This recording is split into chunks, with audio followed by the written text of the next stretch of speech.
ओम नमः शिवाय। शिव पुराण चौथा अध्याय। चंचला की शिव कथा सुनने में रुचि और शिवलोक गमन। ब्राह्मण बोले, नारी तुम सौभाग्यशाली हो जो भगवान शंकर की कृपा से तुमने वैराग्यपूर्ण शिव पुराण की कथा सुनकर समय से अपनी गलती का एहसास कर लिया है। तुम डरो मत और भगवान शिव की शरण में जाओ। उनकी परम कृपा से तुम्हारे सभी पाप नष्ट हो जाएंगे। मैं तुम्हें भगवान शिव की कथा सहित वह मार्ग बताऊंगा जिसके द्वारा तुम्हें सुख देने वाली उत्तम गति प्राप्त होगी। शिव कथा सुनने से तुम्हारी बुद्धि शुद्ध हो जाएगी और तुम्हें पश्चाताप हुआ है तथा मन में वैराग्य उत्पन्न हुआ है। पश्चाताप ही पाप करने वाले पापियों के लिए सबसे बड़ा प्रायश्चित है। पश्चाताप ही पापों का शोधक है। इससे ही पापों की शुद्धि होती है।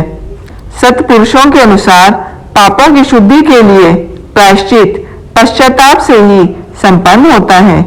जो मनुष्य अपने कुकर्म के लिए पश्चाताप नहीं करता वह उत्तम गति प्राप्त नहीं करता, परंतु जिसे अपने कुकृत्य पर हार्दिक पश्चाताप होता है वह अवश्य उत्तम गति का भागीदारी होता है।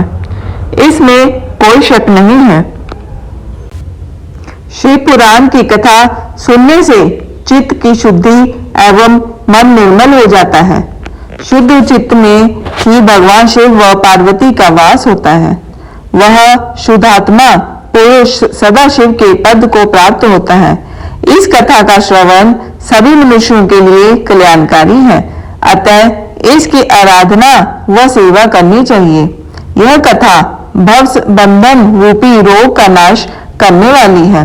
भगवान शिव की कथा सुनकर हृदय में उसका मनन करना चाहिए। इससे चित्त की शुद्धि होती है।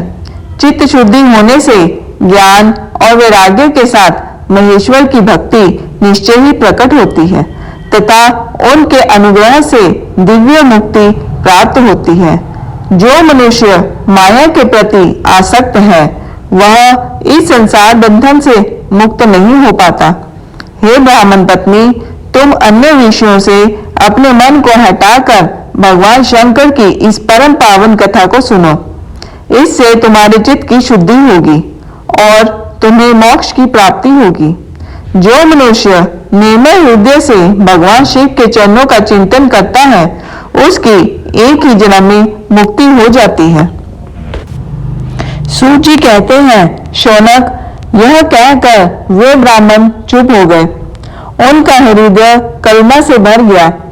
वे ध्यान में मग्न हो गए। ब्राह्मण का उक्त उपदेश सुनकर चंचला के नेत्रों में आनंद के आंसू झलक गए। वह हर्ष भरे हृदय से ब्राह्मण देवता के चरणों में गिर गई और हाथ जोड़कर बोली, मैं कृतार्थ हो गई। हे ब्राह्मण, शिव भक्तों में श्रेष्ठ स्वामी, आप धन्य हैं। आप परमार्थदर्शी हैं और सदा परोपकार में लगे रहते हैं। साधो, मैं नरक के समुद्र में गिर रही हूँ, कृपा कर मेरा उद्धार कीजिए। जिस पौराणिक व अमृत के समान सुंदर शिव पुराण कथा की बात आपने की है उसे सुनकर ही मेरे मन में वैराग्य उत्पन्न हुआ है। उस अमृतमयी शिव पुराण कथा को सुनने के लिए मेरे मन में बड़ी श्रद्धा हो रही है। कृपया आप मुझे सुनाइए।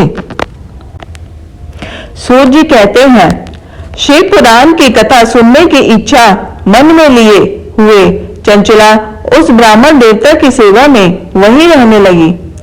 उस गोकर्ण नामक महाक्षेत्र में उन ब्राह्मण देवता के मुख से चंचला शिव पुराण की भक्ति, ज्ञान और वैराग्य बढ़ाने वाली और मुक्ति देने वाली परम उत्तम कथा सुनकर कृतार्थ हुई। उसका चित्त शुद्ध हो गया। वह अपने हृदय में शिव के सगुण रूप का चिंतन करने लगी। वह सदा शिव के सच्चिदानंदमय स्वरूप का स्मरण करती थी।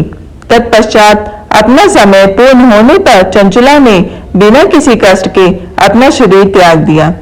उसे लेने के लिए एक दिव्य विमान वहां पहुंचा। वह विमान शोभा साधनों से सजा था। एवं शिवगणों से सुशोभित था। चंचला विमान से शिवपुरी पहुंची। उसके सारे पाप धुल गए। वह दिव्यांगना हो गई। वह गौरांगी देवी मस्तक पर अर्धचंद्र का मुकुट व अन्य दिव्य आभूषण पहने शिवपुरी पहुंची। वहां उसने सनातन देवता त्रिनेत्रधारी महादेव शिव को देखा। सभी देवता उनकी सेवा में भक्ति भाव से उपस्थित थे। उनकी अंग कांति करोड़ों सूर्यों के समान प्रकाशित हो रही थी। 5 मुख और हर मुख में 3-3 नेत्र थे। मस्तक पर अर्धचंद्राकार मुकुट शोभायमान हो रहा था। कंठ में नील चिन्ह था। उनके साथ में देवी गौरी विराजमान थी, जो विद्युत पुंज के समान प्रकाशित हो रही थी। महादेव जी की कांति कपूर के समान गौर थी।